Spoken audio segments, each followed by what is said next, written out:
But you bring up a good point. I think for a lot of people, we see the folks who are online, sharing content, on being active on social media, and all that is important, because I think this is also important for your business. But I think what we don't realize sometimes is a lot of business people who are doing business aren't doing it there. They're doing it in conversations. They're Yes. doing it in 15-minute, 30-minute calls, Mhm. hour-long calls. They're networking. And they're also making themselves referable. That's the term I want to use. Making Mhm. kind of talk to someone about that, because there may be someone who is watching this right now saying, Prudence, I don't want to do all that social media stuff. I don't want to be TikToking and all Mhm. that stuff. But I want to build a business based on the what God has given me and how I want to serve people. Give me some tips on how to make myself referable so people will feel comfortable sending other people to me. We go back to that term ministry, right? Like monetize your ministry.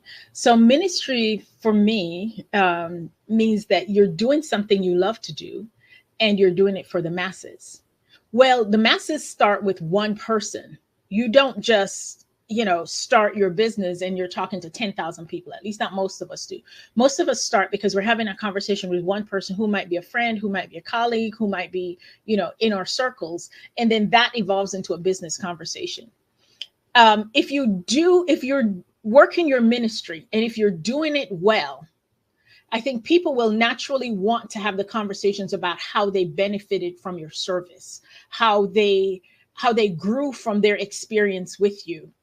And and as they're growing from their experience with you, they will tell people who are in similar situations as you are. So they may not make a Facebook post about you. They may not do that. But what they may do is when they're sitting around talking with their friends, and their friends say, yeah, man, I didn't make any money this month. I know it looks good on Facebook, but I didn't make any money this month. And they're like, okay, well, you know what? I've been working with this person, Prudence.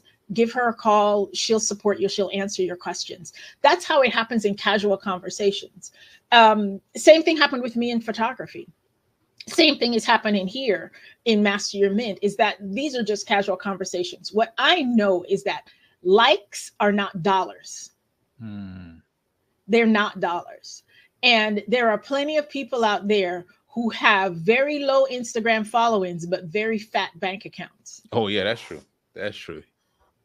And by the Because way, it might be vice versa as well. it could go vice versa as well, too. Yes.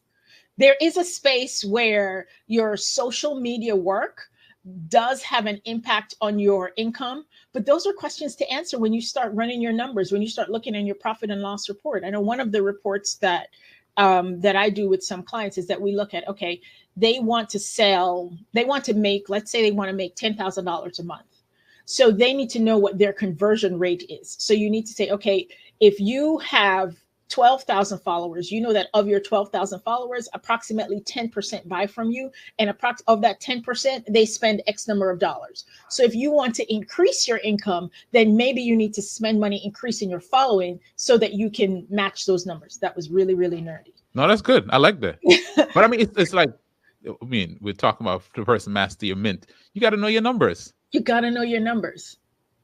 Now, now this is so good. So again, part of what I just heard is that heart for ministry, serving people.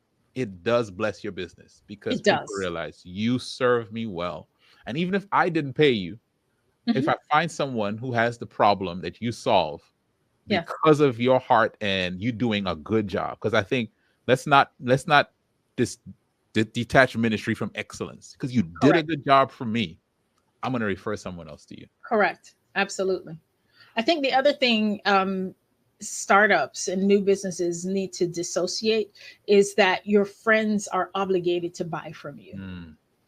They're not. Hmm. They might not be your client. In my work, the work I do is so intimate. So if I don't have that, sometimes it goes both ways. Sometimes it's that I have a deep connection with a friend, and because I have a deep connection with a friend, I need to stay out of their money business. Hmm. And there are also times where, because I have a connection with them, then I can be in their money business. Hmm. But your friends aren't necessarily your clients. They may not need your services. And to be at peace with that. That's good. That's good. That's good. That's, you just freed someone right there, Prudence.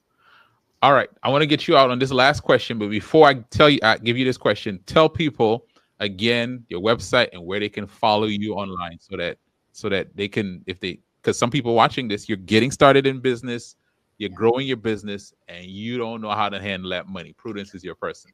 Awesome. Awesome. So you can find me at masteryourmint.com. That's my website. And I believe that your creativity needs financial brilliance, right? So you'll see that on my website, right? So masteryourmint.com. You can find me on Facebook. You can find me on Instagram at masteryourmint. I'm there. And I have a Facebook group. It's called the Master Your Mint Community. Oh, So come on you now. can, Good stuff. I love the branding, by the way, and I'll just say this: love your website. Really good thank job. you. Really Thank clean. you. I went to the website. Y'all need to go there, check it out, and go ahead and just follow Master Your Mint at Yes. Master Your Mint on Instagram. Thank you. Thank you. I found an entrepreneur who excelled at building websites, and she built this website for me that I could talk about. I could see it in my head, but I didn't know how to put it together. Good. And she operated in her ministry, gave me that website. I love it. I love it. All right, Prudence, here's the last question. All right. This is going to Okay. be I'm the hardest scared. question I've asked you. What's one piece of advice you would go back and give yourself at a critical stage in your journey that would have Ooh. helped you at that stage? And you can pick whatever stage you want. This is a constant stage, including now, is to have more courage. Mhm. To have more courage, to be okay with saying and doing the thing that scares you, Oh, that scares me. Being in business, being an entrepreneur is an act of courage. And a lot of people we admire entrepreneurs. We're like, yeah, she's just doing her thing, or he's just doing his thing. Um, it is an act of courage, and it's a constant act of courage. And I would tell myself, keep doing it, I keep love it. being brave, keep showing up, keep keep doing it. Like, Yeah. don't stop. Yeah.